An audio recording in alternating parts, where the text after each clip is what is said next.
Hello students, Indian geography के आज के इस लेक्चर के अंदर अपन भारत की आर्द्र भूमि इंडियाज वेटलैंड्स के बारे में विस्तार से अध्ययन करेंगे। ये जो लेक्चर है और इससे आने वाला जो नेक्स्ट लेक्चर है, ये दोनों जो है वो एग्जामिनेशन एंड सिविल सर्विसेज या कॉम्पिटिशन पॉइंट ऑफ व्यू से काफ़ी महत्वपूर्ण है।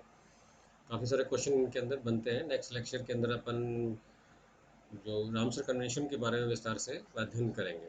इस लेक्चर में वेटलैंड होते क्या हैं, उनको उनका महत्व क्या है, उनकी विशेषताएं क्या हैं और निर्धारण के जो क्राइटेरिया है वो क्या है, उनके लिए जो वेटलैंड्स को जो आप समाप्ति की ओर जा रहे हैं उनके लिए जो आर्थिक क्रियाएं जो उन्हें प्रभावित कर रही हैं वो कौन कौन सी हैं और उन्हें सुरक्षित किस तरीके से रखा जा सकता है, इन सब के बारे में आज के इस लेक्चर के अंदर विस्तार से अध्ययन करेंगे। जहाँ तक वेटलैंड्स का संबंध है स्टूडेंट, जलमग्न या आर्द्र भूमि जो है ये वेटलैंड्स कहलाते हैं। ये प्राकृतिक हो सकते हैं और कृत्रिम भी हो सकते हैं, नेचुरल और दी मैन मेड। और ये इकोलॉजिकली सिग्निफिकेंस पारिस्थितिकी की दृष्टि से काफ़ी महत्वपूर्ण है, क्योंकि ये जैव विविधता को आधार प्रदान करते हैं और प्रत्यक्ष और अप्रत्यक्ष, डायरेक्टली और इनडायरेक्टली जो है ये आपदा के संबंधित, तूफान आता है, बाढ़ आता है, उनको नियंत्रित करने में हमें सहायता करते हैं। पानी की गुणवत्ता, जल की गुणवत्ता को में सहायता करते हैं, विभिन्न प्रकार के जीवों को भोजन प्रदान करते हैं और विभिन्न प्रकार के उद्योगों के लिए रॉ मटेरियल, कच्ची सामग्री भी उपलब्ध कराने में हमें सहायता करते हैं। ये सारे के सारे आर्द्र भूमि या वेटलैंड्स। यहाँ तक जो सागरीय जो क्षेत्र है, जो समुद्र जल जहाँ ज्वार भाटा की गहराई जो है 6 मीटर से अधिक न हो, ये इम्पोर्टेंट है कि वेटलैंड की कैटेगरी के अंदर हम लोग साइंटिस्ट जो है सम्मिलित करते हैं। नाउ इन डायग्राम ये एक एक के बारे में विस्तार से अध्ययन करेंगे। The coastal and the inland विस्तार से करेंगे। तटीय या अंतर महाद्वीपीय जो है फ्लड प्लेन्स हैं, इसके बारे में डिस्कस करेंगे। तीन एलिमेंट पढ़ेंगे अपन। ये हिंदी बुक्स के अंदर इन तीनों के लिए ही दलदल कहाँ है। One is a swamp, then is a marshal land और एक कहलाता है बॉक्स। तीनों के लिए हिंदी बुक्स में जो शब्दावली इस्तेमाल होती है वो दलदल ही होती है, मगर तीनों में अंतर क्या है अभी अपन विस्तार से अध्ययन करेंगे। ये एग्जामिनेशन पॉइंट ऑफ व्यू से काफ़ी महत्वपूर्ण है। मैंग्रोव फॉरेस्ट के बारे में पिछले लेक्चर में अपने विस्तार से पढ़ा था कि मैंग्रोव फॉरेस्ट की विशेषताएं क्या हैं, इनके बारे में कहाँ कहाँ विस्तार से फैले हुए हैं, सब के बारे में विस्तार से अपने अध्ययन किया है। Another delta. Now wetlands are natural wetlands and man made wetlands. मैंने अभी डिस्क्राइब किया था, तट के आसपास भी हो सकते हैं, आंतरिक भाग में भी हो सकते हैं और अंदर नदियों के मुहाने, नदियों के आसपास के क्षेत्र के अंदर भी ये आदर क्षेत्र विकसित हो सकते हैं। जो भारत के संदर्भ में है, इंडिया हैज़ टोटली 27,403 वेटलैंड्स, जो 27,403 आर्द्र भूमि के क्षेत्र हैं और जिसके अंदर से 23,444 आर इनलैंड वेटलैंड्स जो आंतरिक भाग में है और 3,959 ये तटीय क्षेत्रों के आसपास सम्मिलित है। उसमें एस्चुरी हो सकता है, डेल्टा हो सकता है, all are included in it. Now, wetlands occupy 18.4% of the country's area, of which 70% are under paddy cultivation. जो चावल की जो खेती है अपन देखेंगे, इनको खतरा किन किन से है। जो जो कृषि का विस्तार हो रहा है इन आर्द्र भूमियों पर, उसका दबाव पड़ रहा है। और जो ये आर्द्र भूमि का है, इसमें से जो 70% वो क्षेत्र है जहाँ पर चावल की खेती की जाती है, पैडी कल्टीवेशन होता है। तो ये भी उसी कैटेगरी के अंदर, आर्द्र भूमि उसी कैटेगरी के अंदर सम्मिलित करते हैं। Now natural wetlands in India ranges from high altitude. जो प्राकृतिक जो आर्द्र क्षेत्र हैं वो हिमालयाज में मिल सकते हैं, बाढ़ के मैदानी क्षेत्रों में मिल सकते हैं, नदी के किनारों में मिल सकते हैं। वो टेम्परेरी हो सकते हैं, स्थायी हो सकते हैं, क्षारीय हो सकते हैं। कुछ एरिड रीजन्स के अंदर भी, semi arid and semi arid regions के अंदर भी मिल सकता है। कोस्टल वेटलैंड्स हैं, जैसे लेगून्स हैं, एस्चुरीज है, मैंग्रोव्स है, स्वैम्प्स है, मूंगा भित्ती है। इन सब के बारे में अपन ने पहले डिस्कस किया है। ये सभी के सभी जो है वो वेटलैंड्स के अंदर सम्मिलित होते हैं। नो स्टूडेंट्स, एक क्वेश्चन बनता है, व्हाट इज NWCP। भारत के अंदर जो है वो नेशनल वेटल कंजर्वेशन प्रोग्राम जो है सबसे पहले प्रारंभ हुआ था। और जब इनकी ये ख़त्म होने लगी तो ये हमारे लिए एक आवश्यकता पड़ी कि इन आर्द्र भूमियों को संरक्षित किया जाए, बचाया जाए और पहली बार भारत के अंदर NWCP का जो इम्प्लीमेंटेशन हुआ था, दैट इज ईयर 1985 टू 86, ये इम्पोर्टेंट है।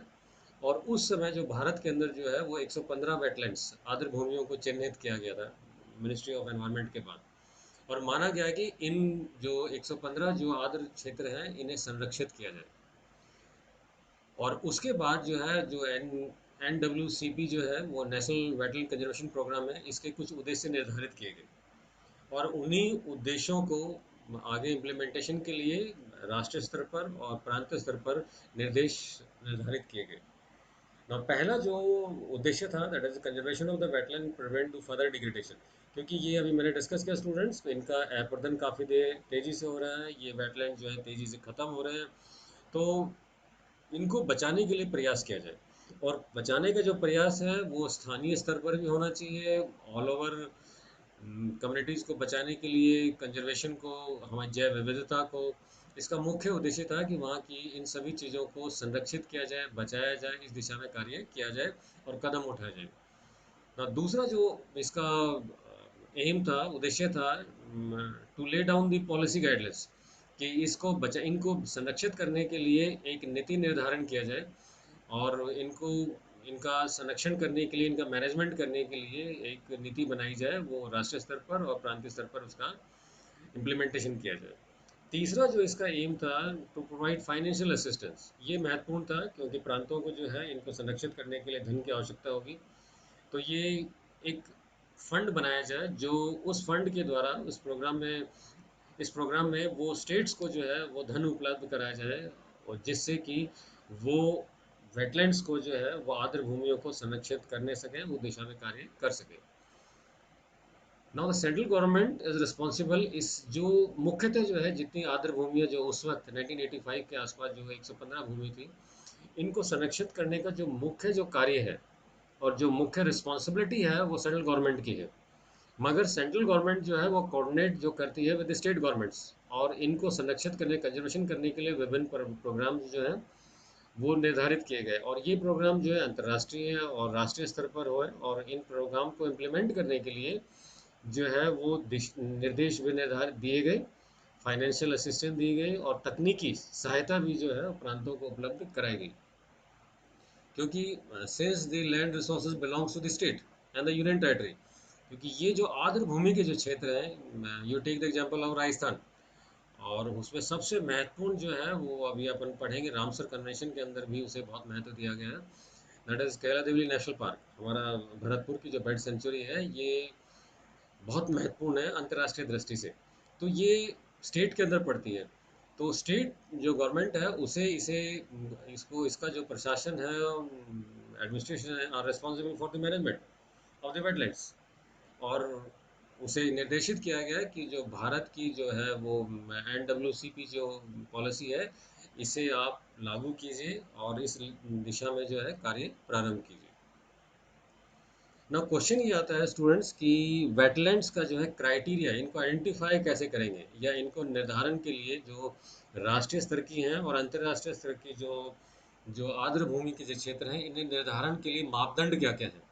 There are some criterias decided by the, और वो ये वही क्राइटेरिया हैं जो अभी मैंने कहा था कि NWCP के अंदर लिए गए, और ये NWCP के अंदर भी वही क्राइटेरिया लिए गए जो रामसर कन्वेंशन के अंदर लिए गए। रामसर कन्वेंशन जो ईरान के अंदर 1971 and implemented in 1975, next lecture में हम डिटेल में पढ़ेंगे। जो उसमें निर्धारित किए गए थे मापदंड, उन्हीं को ही भारत में भी लागू किया गया और उन्हीं को ही NWCP के अंदर भी सम्मिलित किया गया। ना पहला जो क्राइटेरिया दे रखा था, site containing representative of the rare and the unique wetland types. कुछ जो आर्द्र भूमि के क्षेत्र हैं वो काफ़ी महत्वपूर्ण है और वो अपने आप में अद्भुत है। तो इन जो जो क्षेत्र हैं, पहला ये था कि अगर वो यूनिक है किसी पॉइंट ऑफ व्यू से, वो that may be the animal life, plant life and flora and fauna, दोनों पॉइंट ऑफ व्यू से अगर वो महत्वपूर्ण है तो उन्हें संरक्षित किया जाए ना। दूसरा जो क्राइटेरिया दिया गया था, criteria based on the species and the ecological community. किसी क्षेत्र के अंदर कोई विशेष प्रकार की प्रजाति अगर पाई जाती है, वो वनस्पति की या जीव की जो है समूह पाया जाता है, उसे भी संरक्षित किया जाए। तीसरा जो क्राइटेरिया देखा है क्या है कि वो it if it supports the vulnerable endangered, मतलब कुछ प्रजातियां जो हैं वो पौधों की और जीवों की जो खतरे में है वो लगभग खत्म हो गई हैं, अगर उस क्षेत्र के अंदर मिलती है तो उस वेटलैंड के अंदर मिलती है तो उसे संरक्षित करने का संपूर्ण प्रयास किया जाए। वो एन NWCP के अंदर भी रखा हुआ है और रामसर कन्वेंशन के अंदर भी किया हुआ है। Now it support the population of the plant, क्योंकि ये जो वेटलैंड जहाँ पाई जाती है वहाँ की पौधे की प्रजातियां और पशु पक्षियों और जो वहाँ के जीव हैं उनकी प्रजातियों को अगर वो जीने के लिए आधार प्रदान करती हैं और जैव विविधता के लिए महत्वपूर्ण है, तो उस क्षेत्र को भी बचाया जाए, उसको संरक्षित किया जाए और उस दिशा में कार्य किया गया और उसकी जैव विविधता को संरक्षित किया जाए। नेक्स्ट आता है इट सपोर्ट द प्लांट और the animal species at a critical stage. कुछ मैंने अभी डिस्कस किया था, ये उसी में आता, उसी का ही एक पार्ट है कि कुछ प्रजातियां जो हैं वो कठिन परिस्थितियों में हैं, खत्म नहीं हुई है, मगर अगर परिस्थितियां अनुकूल नहीं बनाएंगी तो धीरे धीरे वो प्रजातियां जो है समाप्त हो जाएंगी। ये वो वाला पार्ट है। कुछ बिल्कुल एंडेजर्ड है, खत्म होने के कगार पे, बहुत कम बची हुई हैं, और कुछ जो है उन पे खतरा शुरू हो गया है क्योंकि पर्यावरण परिस्थितियां अनुकूल नहीं है, तो उसको भी संरक्षित करना इसका एक महत्वपूर्ण उद्देश्य है। नो, जो वेटलैंड्स क्या है, specific criteria based on the fish, जो मछली का, क्योंकि ये सारे के सारे वेटलैंड का एरिया है जो मछली उत्पादन का भी बहुत महत्वपूर्ण क्षेत्र है। वो सागर के समीप हो सकता है, नदियों के हो सकता है, तालाबों के अंदर, तो फिशिंग इंडस्ट्री के लिए भी काफ़ी महत्वपूर्ण है। तो फिशों की, मछलियों की जो प्रकार है उसके आधार पर भी इन्हें संरक्षित किया गया। Now it support the significant proportion of the indigenous fish species, कि सभी देशों के अंदर कुछ विशेष प्रकार की, टेक एग्जाम्पल टूना, विशेष प्रकार की जो मछली की प्रजातियां पाई जाती हैं, तो उस प्रजाति को अगर वो वहाँ मिलती है और अंतर्राष्ट्रीय दृष्टि से वो काफ़ी महत्वपूर्ण है, तो उस क्षेत्र को संरक्षित किया जाए। नेक्स्ट आता है if it is in support the sources of food for fishes. न वहाँ पर पाई जाने वाली जितनी भी मछली हैं या जल में रहने वाले जीव हैं, उनको भोजन का आधार अगर वो वेटलैंड जो है या आर्द्र भूमि उपलब्ध करा रही है, तो उसे भी संरक्षित किया गया है। अगर संरक्षित करेंगे तो वहाँ पर पाई जाने वाली जो है जीवधारी हैं, वो जल में रहने वाले जीव हैं, वो धीरे धीरे समाप्त होने लग जाएंगे। तो उसका एक महत्वपूर्ण उद्देश्य ये भी था। जो नोवा लिया गया था, if it is an important source of food and water resource, increase possibility of for irrigation and eco tourism. ये बहुत पर्यटन का जो एक बहुत बड़ा, क्योंकि जितनी भी ये वेटलैंड्स हैं ये पर्यटन की दृष्टि से काफ़ी महत्वपूर्ण है। अभी मैंने डिस्कस किया, take the example of the, अपने लिया केला देवी नेशनल पार्क, अपने लिया था, बहुत ही महत्वपूर्ण है राजस्थान का। तो ये जो है वो पर्यटन की दृष्टि से काफ़ी महत्वपूर्ण है। तो इन्हें इसे भी ध्यान रखना है कि ये पर्यटन के कारण या पर्यटन की गतिविधियों के, अत्यधिक पर्यटन के कारण जो है वो इन पे नुकसान ना हो, इन्हें हानि ना हो। और अगर इनके कारण पर्यटन या सांस्कृतिक दृष्टि से अगर लाभ मिल रहा है, या शिक्षा की दृष्टि से एजुकेशनल टूर्स हमारे जाते हैं, विजिट करते हैं, स्टूडेंट्स जाते हैं, और स्टूडेंट जाके वहाँ पर देखते हैं कि इन्हें कैसे संरक्षित किया जाए है, तो या आप कह लीजिए ये कुछ जो है वेटलैंड जो है वो धार्मिक दृष्टि से भी काफ़ी महत्वपूर्ण है, तो उन्हें भी संरक्षित किया जाए, ये उस क्राइटेरिया में रखा गया। नाउ नेक्स्ट जो आता है वो टाइप्स ऑफ द वेटलैंड्स। ये काफ़ी महत्वपूर्ण है स्टूडेंट्स, अभी मैं डिस्कस करेंगे इसके अंदर तीन जो है। जो पहला प्रकार आता है आर्द्र भूमि का, वेटलैंड्स का, one is the coastal westerns. अपन ने डिस्कस किया है कि सागर के तट के आसपास का जो क्षेत्र है वहाँ पर नदी का पानी और सागर का पानी जो है वो मिक्स होता है, और वहाँ पर मैंग्रोव फॉरेस्ट का एरिया डिस्कस किया है। वो मैंग्रोव फॉरेस्ट का बड़ी बड़ी मात्रा में है, और अभी इन मैंग्रोव फॉरेस्ट को बचाने के लिए भी अभी जो लेटेस्ट गवर्नमेंट ऑफ बंगाल, जब से इस क्षेत्र के अंदर जो है तूफान आया था, उसके बाद मैंग्रोव फॉरेस्ट को दोबारा से संरक्षित करने के लिए गवर्नमेंट ऑफ बंगाल भी काफ़ी प्रयास कर रही है। तो कोस्टल रीजन का है, एक कोस्टल तटीय भागों पर वेटलैंड पाए जाते हैं। कुछ जो है शैलो लेक्स हैं, पॉन्ड्स हैं, तालाब आदि है वो हैं, इनको भी संरक्षित किया जा सकता है, एक प्रकार ये है। जो तीसरा जो आता है स्टूडेंट्स, ये हिंदी बुक्स में एक ही मिलेगा, इंग्लिश बुक्स में डिफरेंट मिलेगा। One is a marshland, right.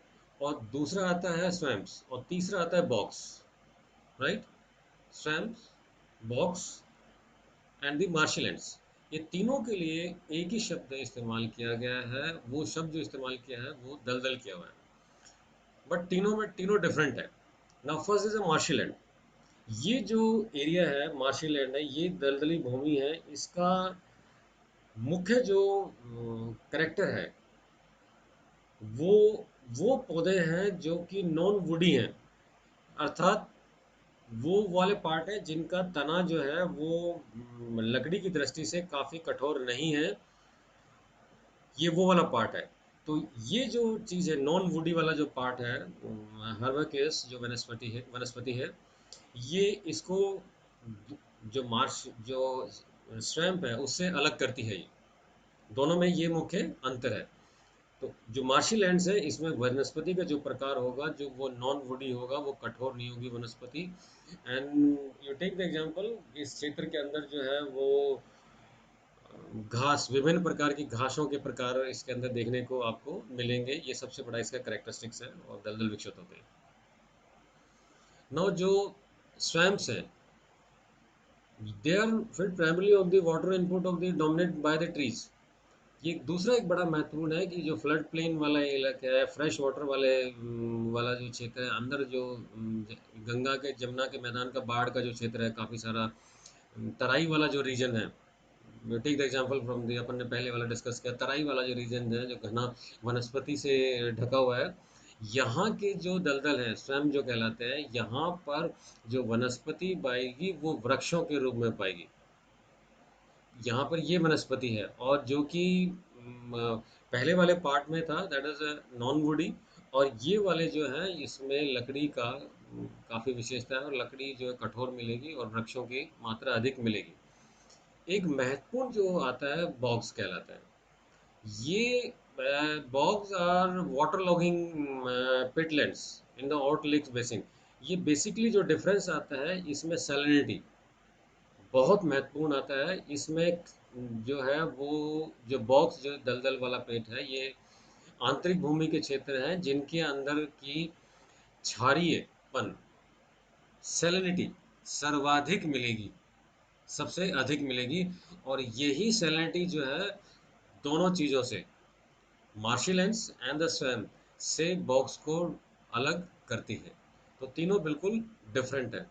और नेक्स्ट आता है एस्चुरी। एस्चुरी के बारे में अपन ने विस्तार से पढ़ा है कि ये, और स्पेशली अपन ने तटों के बारे में बताया on the western side. Bharat के पश्चिमी तट में सह्याद्री के आसपास का जो क्षेत्र है, क्योंकि नदियाँ, सारी नदियाँ, दैट में भी नर्मदा, ताप्ती, ये सारी की सारी नदियाँ हैं सीधी सागर में गिरती हैं और डेल्टा का निर्माण नहीं करती हैं। सारी की सारी क्या करती हैं, एस्चुरी का निर्माण करती हैं। और ज्वार ज्वारनदमुख क्षेत्र जो है, ये जो क्षेत्र है, इस क्षेत्र के अंदर भी जो वेटलैंड्स मिलेंगी वो इस कैटेगरी के अंदर, एस्चुरी के अंदर देखने को मिलेंगी।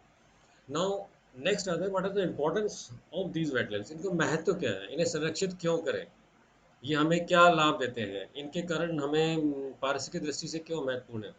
जो पहला जो महत्व है, they are highly productive ecosystem. अपने बायोज्योग्राफी में पढ़ा है स्टूडेंट्स, ये पारिस्थितिक की उत्पादकता की दृष्टि से सबसे महत्वपूर्ण क्षेत्र है।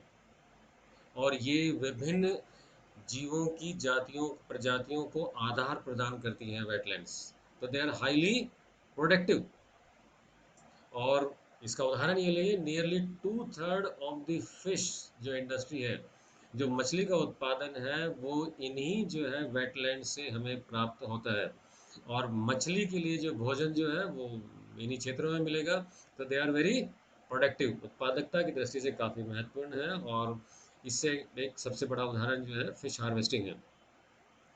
अगला जो महत्व आता है वो आता है पारिस्थितिकी, वाटरशेड। अपने रिवर में पढ़ा था, और जो नदी का जो अपवाह तंत्र होता है, तो वाटरशेड जो इलाका है, जो पारिस्थितिकी का जो है, उसके अंदर जो फूड वेब भी है, खाद्य जाल भी बनता है, खाद्य श्रृंखला भी बनती है, ट्रॉपिक लेवल्स भी बनते हैं। उस दृष्टि से भी ये वेटलैंड जो है बहुत महत्वपूर्ण है। इन्हें बचाना, उन्हें इनकी संरक्षित करना काफ़ी महत्वपूर्ण है। जो अगला आता है वेटलैंड जो है वो microbes plants and the wild life are the part of the global cycle of the water, nitrogen sulphur, ये डिस्कस किया है। जो अपन ने बायोज्योग्राफी में स्टूडेंट्स आपने पढ़ा होगा इनका रासायनिक चक्रों के बारे में, ऑक्सीजन, नाइट्रोजन, कार्बन डाइऑक्साइड, इन सभी चक्रों के बारे में विस्तार से पढ़ा होगा। तो ये उसके लिए वेटलैंड जो है ये आर्द्र भूमि जो है काफ़ी महत्वपूर्ण है इन चक्रों को संपन्न करने में, संपादित करने में और संचरण करने में, संतुलित करने में। नाउ अगला जो आता है wetland function as a natural barrier that traps and slow release surface water. कहने का तात्पर्य है कि बाढ़ का पानी अगर तेजी से आता है, बहता है, तो ये वेटलैंड जो है और वेटलैंड के अंदर वनस्पति मिलेगी और ये वेजिटेशन जो है बाढ़ के पानी को आगे बहने में उसकी गति को धीमा करते हैं, स्पीड को स्लो करेंगे। जब पानी के बहने की गति धीमी होगी, स्लो होगी, तो फ्लड धीरे कम आएगा, हाइट कम होगी और मृदा अपरदन भी कम होगा। तो एक एक महत्वपूर्ण फैक्टर ये भी है। जो अगला जो इम्पोर्टेंस है, महत्व है, wetlands are the critical to the human and the plant life. जितनी भी जीव जगत की जो जीव हैं वो सारे के सारे अधिकांश जो है इन्हीं आर्द्र क्षेत्रों पर निर्भर करते हैं। टेक द एग्जांपल स्टूडेंट्स, अपन ने पैडी फील्ड्स एग्रीकल्चर पढ़ा था कि बहुत सारे प्रांत हैं जिनका खाद्य जो है वो चावल है। तो उस दृष्टि से काफ़ी महत्वपूर्ण है क्योंकि ये खाद्यान्न उपलब्ध कराते हैं ये वेटलैंड्स। अगला आता है wetlands are vital source for food. मैंने अभी कहा था भोजन के लिए आधार है, कच्चे सामग्री उपलब्ध कराते हैं, जेनेटिक रिसोर्सेज के लिए, मेडिसिन भी काफ़ी सारी जो है ऐसे पौधे हैं जो आयुर्वेदिक दवाइयों को के लिए काफ़ी महत्वपूर्ण है। Next is they play important role in transport, tourism and culture. ये डिस्कस कर चुके स्टूडेंट अपन कि ये जितने भी वेटलैंड्स हैं या आर्द्र क्षेत्र हैं ये सांस्कृतिक दृष्टि से, परिवहन की दृष्टि से, अब तो अगर पानी रहता है तो परिवहन के लिए भी काफ़ी महत्वपूर्ण है, पर्यटन की दृष्टि से हमारे की काफ़ी स्पिरिचुअल, धार्मिक दृष्टि से भी काफ़ी महत्व रखते हैं ये। They provide habitat for animal and plants. ये आश्रय प्रदान करते हैं और ये जीवों को, प्राणी और पौधों दोनों को जीवन आधार प्रदान करते हैं। और जब ये आधार प्रदान करते हैं तो विभिन्न प्रकार के diversity of the life supporting plants and animal that are found in nowhere else, कुछ इन्हीं निश्चित क्षेत्र में पाए जाते हैं। Many wetlands are the natural beauty and promote tourism and many are important for the, ये कहलाता है ओरिजिनल, अर्थात वो जीवों की, ह्यूमन बींग्स, जो प्रारंभ का मानव प्रजाति है उसके लिए जो है ये आधार भी, उन, यू कैन टेक से कि ट्राइबल्स, हमारे जनजातीय क्षेत्र हैं उनके लिए काफ़ी महत्वपूर्ण है ये वेटलैंड्स।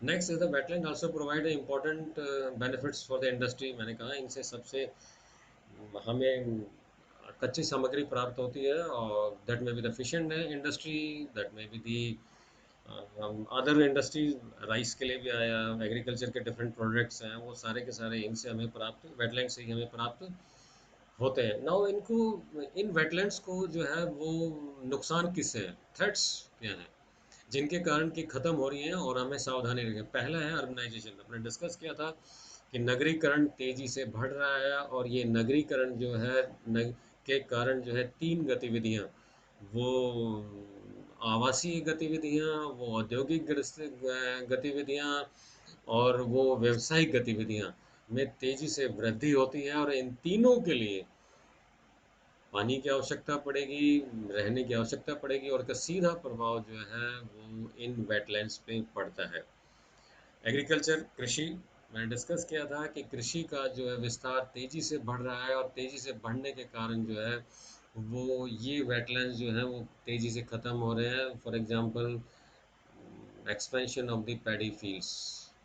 नाउ जो वेटलैंड है they are converted to the paddy fields, चावल के खेतों में इनको परिवर्तित कर दिया गया है और इनके कारण जो है ये खतरे के अंदर है काफ़ी सारी आदर क्षेत्र। नेक्स्ट द पॉल्यूशन, प्रदूषण, ये आपने डिस्कस किया है। प्रदूषण जो है वो अगर आप तो कृषि के अंदर कृषि के अंदर जो विभिन्न प्रकार के पेस्टिसाइड्स एंड फर्टिलाइजर्स वगैरह इस्तेमाल करते हैं, वो फिर भी कंपैरेटिवली इतना नुकसान नहीं कर रहे जितना कि जो औद्योगिक इकाइयां हैं, जो इंडस्ट्रियल जो औद्योगिक इकाई है, जो प्रदूषण जो है वो इन क्षेत्रों में डाल रही हैं, और वो ज़्यादा खतरनाक है in place of the agriculture pollution. तो परिणाम तो ये है कि इन औद्योगिक इकाइयों से निकलने वाले प्रदूषण को नियंत्रित करना बहुत महत्वपूर्ण है, क्योंकि इनका प्रदूषण सीधा का सीधा जो है इन जो है आर्द्र क्षेत्रों के अंदर जा रहा है। Next is climatic change. ये अपन ने कहा है कि जलवायु परिवर्तन हो रहा है, और जलवायु परिवर्तन होने के कारण वर्षा की मात्रा में अंतर मिलेगा, तापमान में अंतर देखने को मिलेगा। जब तापमान और वर्षा की मात्रा प्रेसिपिटेशन में अंतर मिलेगा तो सूखा और बाढ़ की स्थितियाँ उत्पन्न होंगी। और ये काफ़ी दृष्टि से कार्बन डाइऑक्साइड का मात्रा बढ़ रही है। कार्बन डाइऑक्साइड बढ़ेगी तो सी लेवल आइस मेल्ट करेगी, आइस मेल्ट करेगी तो सी लेवल बढ़ेगा, और that effect the wetlands of the area. एक कहलाता है ड्रीडिंग, दैट इज निकर्षण, that is removal of the material from the wetlands of the river bed. जो नदी का जो क्षेत्र है उससे क्या हो रहा है, विदोहन कर रहे हैं। टेक एग्जाम्पल, इस संबंध में राजस्थान गवर्नमेंट और स्टेट गवर्नमेंट ने काफ़ी सारा प्रयास कर रहे हैं कि नदी के क्षेत्र में जो बजरी का उत्पादन है, खनन माफिया जो है इस क्षेत्र के अंदर इसे खोद देते हैं और स्ट्रीम्स को, और उससे क्या है कि वाटर टेबल ड्राइज अप, और आसपास का जो एडजस्टेंट वेटलैंड है, जब इसको खोदें नदी में, जब इसका विदोहन बजरी वगैरह का विदोहन करेंगे तो आसपास का नदी पानी खत्म होगा, और पानी जब खत्म होगा तो आसपास का जो आर्द्र क्षेत्र है वो सूख जाएगा। तो एक बहुत बड़ी समस्या है, इस संबंध में सभी सरकारें प्रयास कर रही हैं। That is next is draining water, जो पानी जो खींचते हैं। अब ये पानी जो है वो जब ऊपर की जो एक्टिविटी है, that may be urbanisation, that may be agriculture, that may be residential use, जब इसको पानी से विदोहन करेंगे तो अंडरग्राउंड वाटर टेबल गिरेगा, पानी गिरेगा तो वेटलैंड्स पे इसका सीधा प्रभाव पड़ेगा, वेटलैंड सूखने लगेंगे, वाटर टेबल राइज कर जाएगा। नाउ दैट इंट्रोड्यूस्ड स्पीसीज, ये अपने डिस्कस किया था कि ये कुछ ऐसी अपन ये एग्जॉटिक मतलब विदेशी, ये ऐसे विदेशी पौधों की प्रजातियां हैं जो हमारी इनको वेटलैंड्स को नुकसान पहुंचा रहे हैं। You take the example of eucalyptus सफ़ेदा। ये जो प्लांट है ये हमारा नहीं है, ये बेसिकली वेस्टर्न ऑस्ट्रेलियन प्लांट, और ये सी के आसपास से था, क्योंकि पानी का ये बहुत ज़्यादा पानी को बहुत ज़्यादा खींचता है, और इसीलिए गवर्नमेंट ऑफ इंडिया ने इसको बिल्कुल हटाने के लिए पॉलिसी बनाई है, इसे हटा दिया जाए। जब ये वनस्पति, इस प्रकार की वनस्पति जो कि हमारी परिस्थितियों के अनुकूल, हमारे पर्यावरण के अनुकूल नहीं है, तो यहाँ पर जो ये वेटलैंड्स हैं, ये आर्द्र क्षेत्र हैं, वो धीरे धीरे धीरे इनको समाप्त ये कर देंगे। नेक्स्ट इज सैलिनाइजेशन, जो खारापन जो है तेज़ी से बढ़ रहा है, और सैलिनिटी के कारण जो है धीरे धीरे ये सारी की सारी वेटलैंड जो है धीरे धीरे समाप्त हो रही है, इनमें रहने वाली प्रजातियां भी खत्म हो रही हैं। Now next is the conservation and the efforts. इसको डिस्कस करेंगे अपन विस्तार से। एंड कंजर्वेशन के अंदर पहला जो है, अभी अपन ने जो नेशनल की जो NWC उसके बारे में विस्तार से अध्ययन किया। Now is the Ramsar convention.